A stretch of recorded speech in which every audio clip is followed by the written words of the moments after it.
Welcome to American Rugby Rundown. My name is Daniel, and big news for us that broke yesterday is that we have a new head coach. John Mitchell is officially the men's 15s head coach. He just signed a 4-year contract that will take him through to the 2019 World Cup in Japan. So he is our new head coach, which is the big news. A little bit about John. He is from New Zealand. He has 6 caps as an All Black, 3 of which he was a captain for, which is interesting. So that was part of his playing career. But for his coaching career, he started coaching in 1996 for Sale in England. Then in 1997, he was assistant coach for England and focused on the forward pack. England would go on to win the World Cup in 2003, which was partly due to his coaching the forwards. During that time, he was also a coach for the Wasps, which coincidentally, the Wasps director of rugby at the time was Nigel Melville, who is our current CEO of rugby. So they know each other, and so hopefully Nigel was able to make an informed decision based off of his knowledge of John. Obviously, there was an interview process and all of that. So they do have prior experience and history with each other, Nigel and John. Then after that, he moved back to New Zealand to coach the Chiefs in 2000. Then in 2001, he became the All Blacks head coach, the youngest head coach for the All Blacks ever.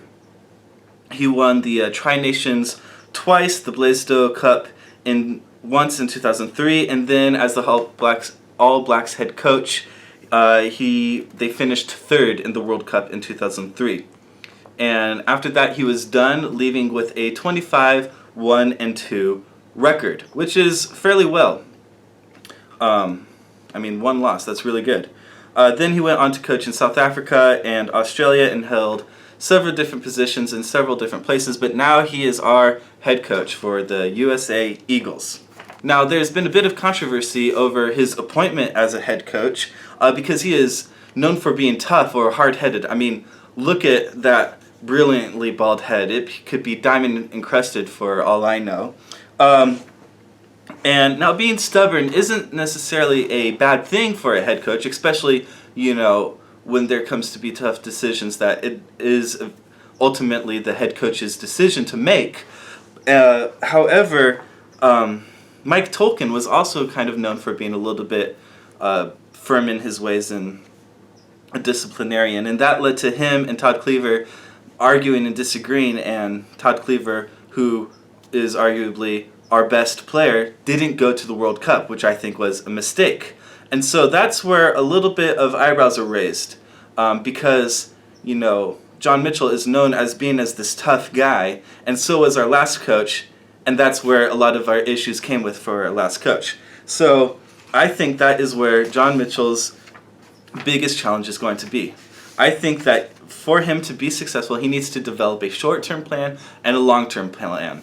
And then he needs to communicate this plan to each of his players. I think he needs to sit down with each of them, tell him what he plans on doing for the U.S. Eagles, and get them behind this plan. That's what all great leaders do. They develop their strategy, short-term and long-term, and then they get their people behind it so that when it comes down to making a hard decision or to a crucial turning point, everybody's on the same page, and they can look to their leader, the coach, and know and trust him that he's going to make the decision that is ultimately best for their ultimate success. But if instead he just goes forward with his plan, if he just says, nope, I know I'm right and they don't need to know what really the strategy is, I'm just going to keep doing my own thing, we're going to run into a lot of the same issues that the Eagles have had with their past coach, Mike Tolkien. But if John can effectively communicate and portray what his plan is over a short period and a long period of time and get his players excited about that and behind that, then I think he can be very successful, and I think that the Eagles have a great shot of serious improvement come the 2019 World Cup in Japan.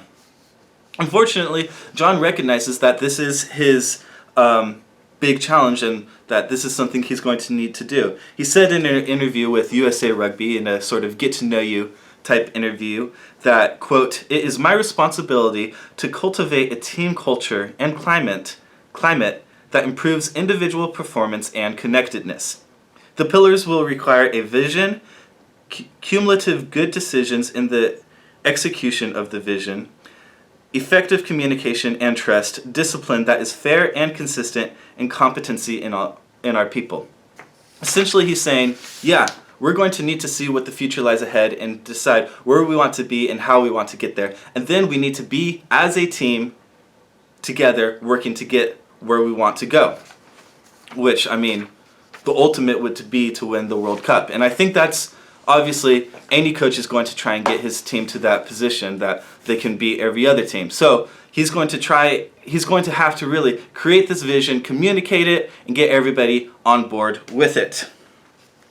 And so I was reading all sorts of different comments and things and trying to get to know about John. And there was a little bit of controversy, and people are saying that he was no good for the All Blacks and such. And then I realized that all of these comments were from New Zealanders, and they just have such a high expectation for their coaches that he finished with a 25-1-2 record, but he finished third in the World Cup, and that wasn't good enough for the New Zealand fans.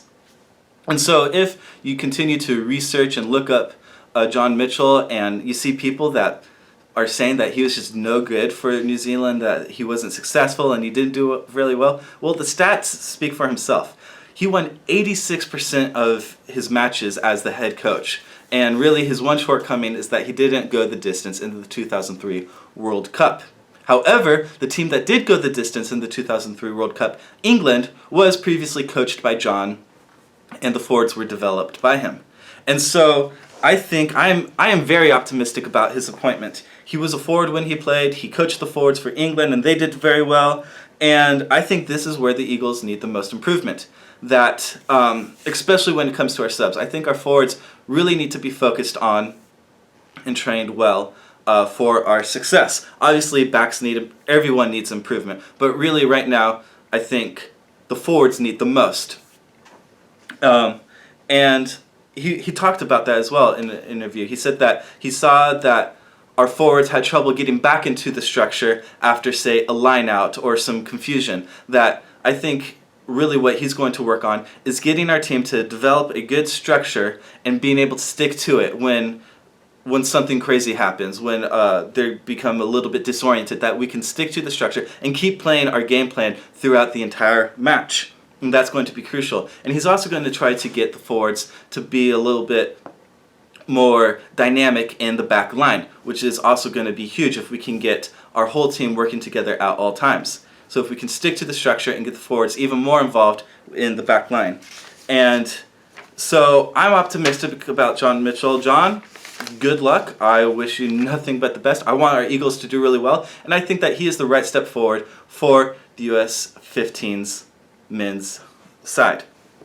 I think that he needs all the support he can get, that players should really be open to what he has to say. He has a lot of experience in the whole Southern Hemisphere, in England. You know, he's coached and played in several different areas. You know, he played in England as well. So he has a lot of experience to draw from, and that's exciting for me. He can bring in all sorts of different things that he knows works and that is standard overseas, and so I'm excited about it. That's the news for this week. The new head coach, John Mitchell. This was American Rugby Rundown. Tell me, what do you think about our new coach? Leave a comment in this video or hit me up on Twitter at American Rugby Rundown. There's a link to Twitter in the description of the video. Like the video, subscribe to it, comment on it. Let's keep talking about it. I'm excited for our new coach, and I hope he does great. Obviously, I want the Eagles to do well, and I will see you next week.